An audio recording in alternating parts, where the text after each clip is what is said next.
Hello students, welcome to वायु learning. आज हम पढ़ने वाले हैं कौन कौन से फैक्टर्स जो होते हैं एंजाइम की एक्टिविटी को अफेक्ट करते हैं। ठीक है, तो पहले हम यहाँ पर बात करेंगे किसके बारे में, टेम्परेचर और पीएच की।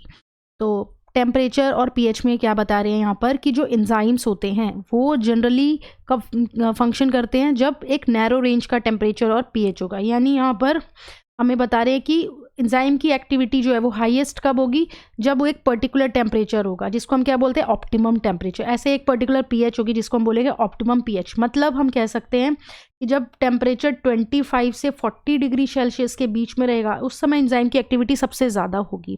ठीक है, ऐसे ही पीएच के केस में जब पीएच जो है वो 6 से 7.5 के बीच में होगी उस समय एंजाइम की एक्टिविटी सबसे ज़्यादा होगी। तो इस जो एक्टिविटी जो हाईएस्ट रहती है एंजाइम की जिस टेम्परेचर और पीएच पे, इसको हम क्या बोलते हैं, ऑप्टिमम टेम्परेचर और ऑप्टिमम पीएच। अब इसके बाद जो है वो अगर हमने पीएच और टेम्परेचर ऊपर किया या कम कर दिया, ठीक है, तो इनकी एक्टिविटी क्या हो जाती है, डिक्लाइन यानी कम हो जाती है इस वैल्यू से। तो जैसे यहाँ पर बता रहे हैं कि लो टेम्परेचर क्या करता है, एंजाइम को इनएक्टिव कर देगा। ठीक है, लेकिन अगर हमने टेम्परेचर बढ़ा दिया तो एंजाइम की एक्टिविटी डिस्ट्रॉय हो जाएगी। यानी एंजाइम के अंदर जो एक्टिव साइट है वो ही डिस्ट्रॉय हो जाएगी, क्योंकि प्रोटीन जो होते हैं वो डीनेचर हो जाते हैं हीट से। ठीक है, अब जैसे यहाँ पर हमें बताया हुआ है कि जैसे एंजाइमेटिक एक्टिविटी है, इसमें ये पीएच शो करी है, तो पीएच क्या है, हम बढ़ा रहे हैं तो एक लेवल तक बढ़ गई, यानी ये जहाँ पे सबसे ज़्यादा एक्टिविटी शो कर रहा है इसका मतलब ये ऑप्टिमम पीएच है। ठीक है, और ऐसे ही टेम्परेचर के केस में हमने एक ऑप्टिमम टेम्परेचर तक जो है वो बढ़ी है, ऑप्टिमम टेम्परेचर तक जो है वो एक्टिविटी बढ़ी है, उसके बाद जो है वो कम हो गई। अगर हमने टेम्परेचर बढ़ा दिया तो एंजाइम की एक्टिविटी क्या हो जाएगी, कम हो जाएगी, यानी हम कह सकते हैं उसका जो एंजाइमेटिक एक्टिविटी है वो डिस्ट्रॉय हो जाएगी। लेकिन क्या होता है, कुछ जो ऑर्गेनिजम्स होते हैं जैसे थर्मोफिलिक ऑर्गेनिज्म, उनसे अगर हम कुछ एंजाइम्स को आइसोलेट करते हैं तो वो एंजाइम्स जो हैं वो हाई टेम्परेचर पे भी अपनी एक्टिविटी रिटेन करते हैं। ओके, उनकी एंजाइमेटिक एक्टिविटी डिस्ट्रॉय नहीं होती है। ओके, ऐसे ही जब पीएच की बात आती है तो जैसे हमारे अंदर हमारे गैस्ट्रिक जूस में जो एंजाइम है पेप्सिन, पेप्सिन भी क्या करता है, काफ़ी लो पीएच पे ही वर्क करता है, यानी 2.0 लगभग के आसपास पीएच होगी तब जाके ही ये वर्क करेगा। ऐसा नहीं कि इसको ऑप्टिमम पीएच की ज़रूरत है, तो कुछ एक्सेप्शंस हैं जैसे पेप्सिन वगैरह। तो ये एंजाइम जो है, ये प्रोटीन, ये एंजाइम जो होते हैं ये काफ़ी लो पीएच पे एक्टिव रहते हैं। जो नेक्स्ट है वो है सबस्ट्रेट कॉन्सेंट्रेशन, नेक्स्ट फैक्टर। तो सबस्ट्रेट का कॉन्सेंट्रेशन जो है वो भी क्या करता है, एंजाइम की एक्टिविटी को अफेक्ट करता है। क्या है, जब हम सबस्ट्रेट की कॉन्सेंट्रेशन बढ़ाएंगे तो वेलोसिटी जो है, यानी जो रिएक्शन रेट है एंजाइम का वो बढ़ेगा। ठीक है, तो जैसे यहाँ पर हम देख रहे हैं ये वेलोसिटी है, रेट ऑफ रिएक्शन शो हो रहा है, और ये सबस्ट्रेट कॉन्सेंट्रेशन, एम के बारे में हम बाद में बात करेंगे। ठीक है, तो क्या कर रहे हैं, हमने सबस्ट्रेट डाला, वेलोसिटी बढ़ी, सबस्ट्रेट डाला, वेलोसिटी बढ़ी, सबस्ट्रेट डाला, वेलोसिटी बढ़ी, और एक टाइम के बाद, यानी यहाँ पर एक टाइम तक सबस्ट्रेट डालते गए तो वो मैक्सिमम वेलोसिटी तक पहुँच गया। ठीक है, जिसको हम वी मैक्स से डिनोट कर रहे हैं। ये वी मैक्स का जो हाफ है उसको हम किससे डिनोट करेंगे, वी मैक्स बाई 2, यानी लगभग यहाँ अगर 100 है, ठीक है, वेलोसिटी, तो यहाँ कितनी होगी, 50 हो जाएगी। ओके, अब यहाँ पर क्या बोल रहे हैं कि the reaction ultimately reaches a maximum velocity which is not exceeded by further rise in concentration of substrate. यानी एक वी मैक्स तक जब जो है वेलोसिटी पहुंच गई, उसके बाद हम कितना भी सबस्ट्रेट डालें वेलोसिटी जो है वो बढ़ेगी नहीं। उसका कारण क्या है, इसको हम एग्जांपल से समझते हैं। जैसे मान लो हमारे पास क्या है, 4 बॉक्स है। ओके, ये 4 बॉक्स है। ओके, और हमारे पास बॉल्स कितनी है, 6। ठीक है, 6 बॉल्स हैं और 4 बॉक्सेस हैं। हर बॉक्स के अंदर एक बॉल डालने की जगह है। ठीक है, हर बॉक्स के अंदर एक बॉल जो है वो हम डाल सकते हैं। तो हमने क्या किया, जितने भी 4 बॉक्स है सब में एक एक बॉल डाल दी, यानी हमारी 4 बॉल्स तो यूज़ हो गई। अब सिर्फ ये 2 बॉल्स बची हैं।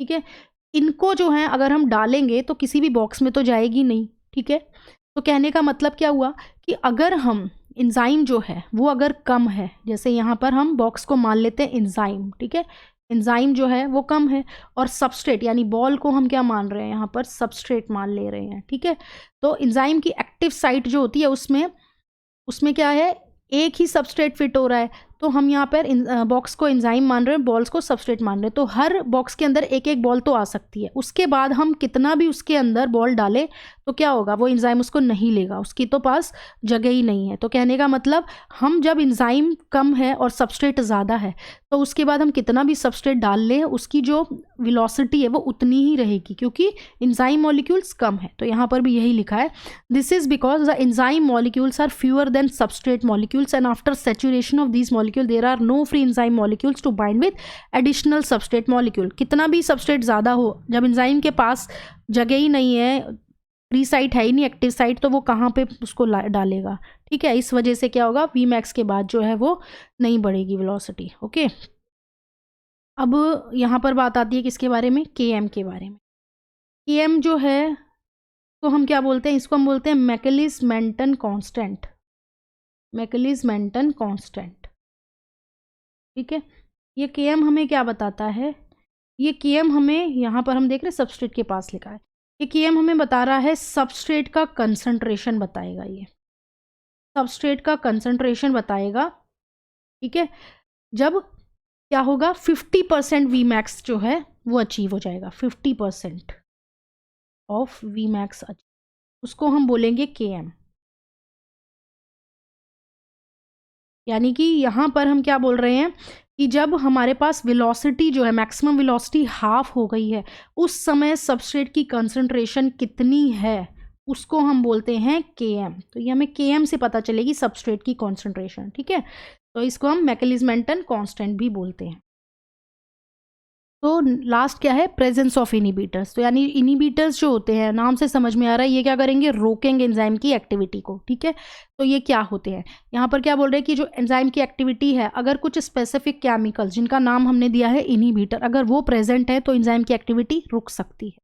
ठीक है, तो यहाँ पर ये जो केमिकल होते हैं ये एंजाइम की एक्टिविटी को इनहिबिट कर देते हैं, उस समय हम इसको क्या बोलते हैं, इनहिबिशन हो गया, और केमिकल को हमने बोला इनहिबिटर। ओके, अब यहाँ पर जो बात आ रही है वो आ रही है कॉम्पिटिटिव इनहिबिशन की। ठीक है, तो ऐसे 3 तरह के इनहिबिशन होते हैं, competitive inhibition, non competitive inhibition और अनकॉम्पिटिटिव इनहिबिशन। तो यहाँ पर हमें दिया हुआ है कॉम्पिटिटिव इनहिबिशन के बारे में, तो इसके बारे में बात करते हैं। क्या होता है यह कॉम्पिटिटिव इनहिबिशन, क्या हो रहा है, जब एक इनहिबिटर, पहली चीज़ इनहिबिटर का जो स्ट्रक्चर होता है वो सबस्ट्रेट के स्ट्रक्चर से बिल्कुल सिमिलर होता है। अब देखो सबस्ट्रेट जो होता है वो एंजाइम की कहाँ पे बाइंड होता है, एक्टिव साइट पे।